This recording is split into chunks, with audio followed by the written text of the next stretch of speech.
Hey folks, this is John with Black Sheep Safety. We're a safety consulting firm that is staffed by first responders that are also safety professionals. We service both industry and public safety realm based out of our operation here in Maryland. Being a Maryland-based business, obviously we've felt the pain of our brothers and sisters recently in Baltimore City with the two back-to-back losses of brother firefighters, and we wanted to start by expressing our thoughts and prayers to their department in this sad time. Um, in addition to that, there was a recent significant incident in the southern part of the state where EMS had responded to a medical call that resulted in numerous personnel being transported both by helicopter and ambulance for carbon monoxide exposure. And initial readings on the scene were that about 500 parts per million or greater. So we wanted to take a minute and talk a little bit about carbon monoxide and the risk that it provides to some of us as first responders. We decided to throw together this flash safety refresher to not to throw shade at the incident that occurred, but to bring attention to something that could have occurred to any one of our departments across the country.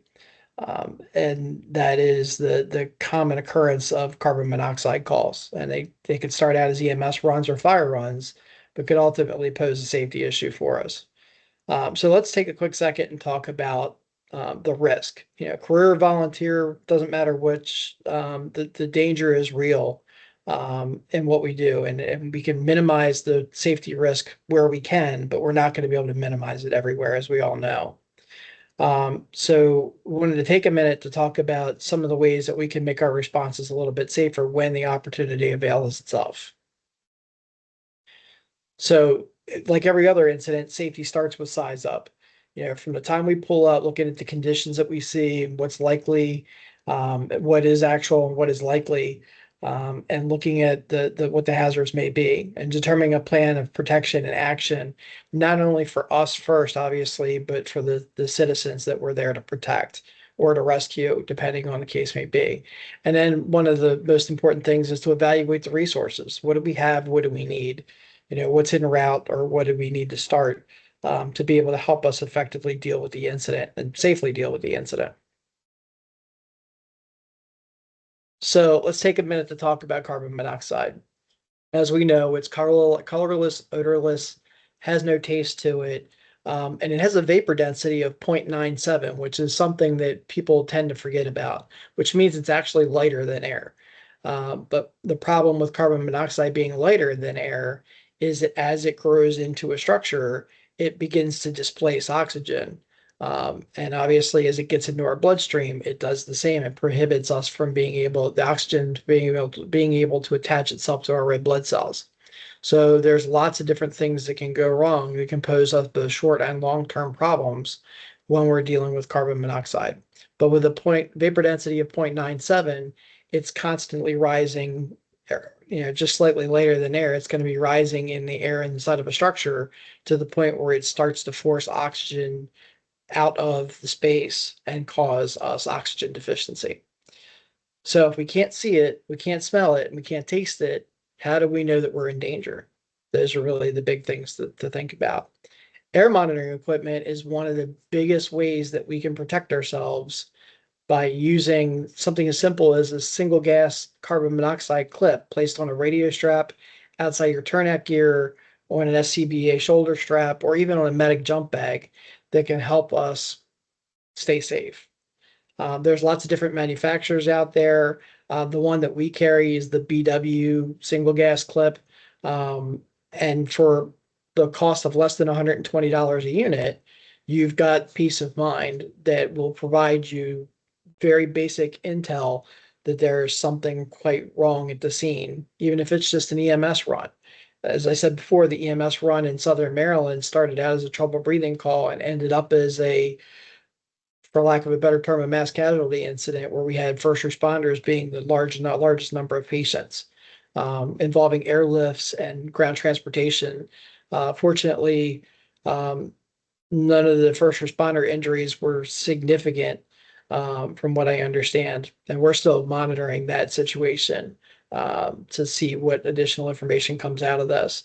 But just the simple fact that it was a CO incident kind of prompted us to come up with this video and share this information just as a reminder to our first responder brothers and sisters.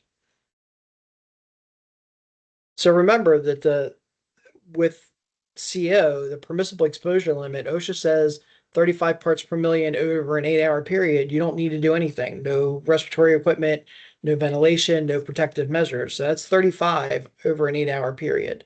Most of our alarms on our 4-gas are set to remind us, hey, there's 35 parts per million here of CO. The IDLH of CO doesn't really hit until it's about 1,200 parts per million. But again, at that point, at 1,200 parts per million, it's immediately dangerous to life and health. But remember that in the meantime, this is displacing oxygen from space. So there could be oxygen deficient atmosphere issues way before we hit that 1,200 parts per million. Another benefit to the CO single gas CO sensors is they're cross sensitive.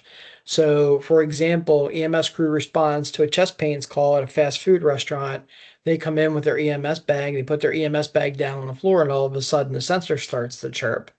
In the incident that I'm speaking of, that alarm or that chirp indicating the levels were going up was a result of carbon dioxide, not carbon monoxide.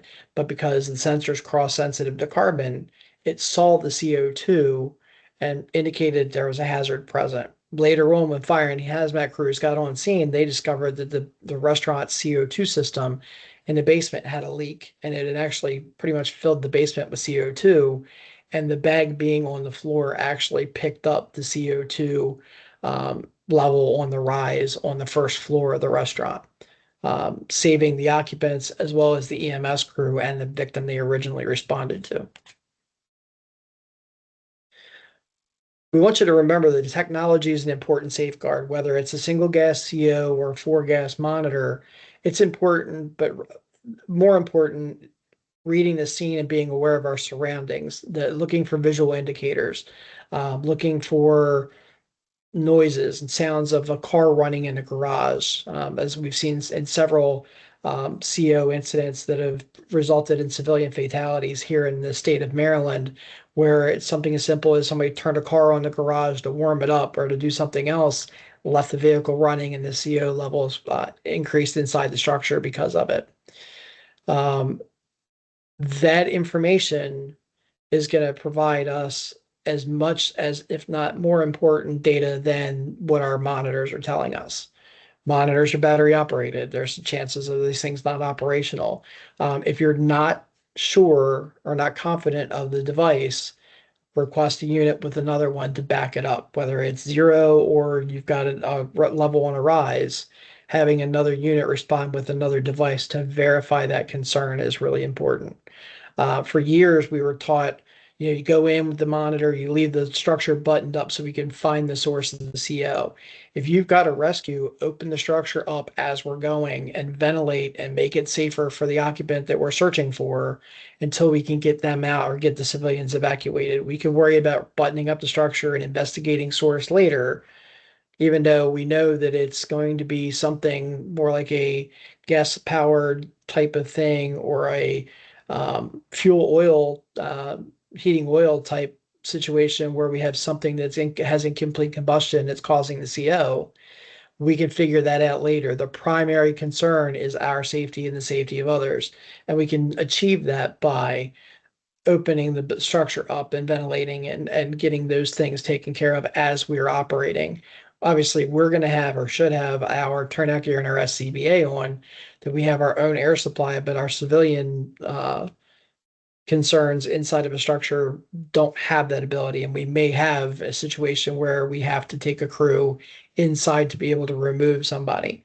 If you get a situation that you have a victim that is obese, that's going to take more than one rescuer to move.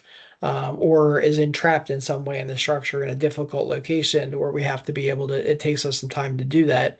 By opening the structure up, we buy them more time and us more time to be able to get them out of the structure. Just a little bit of information for you guys and just a little bit of reminder on the wonderful world of carbon monoxide. We hope that this has provided some basic information for you guys and a little bit for hopefully you guys to take a closer look at your safety procedures. And if we can assist you in any way or your department, don't hesitate to reach out to us. You can find us and all of our social media links at blacksheepsafety.com. And we hope to be of help to you guys in the future. And again, if there's anything that we can do for you guys, don't hesitate to reach out to us.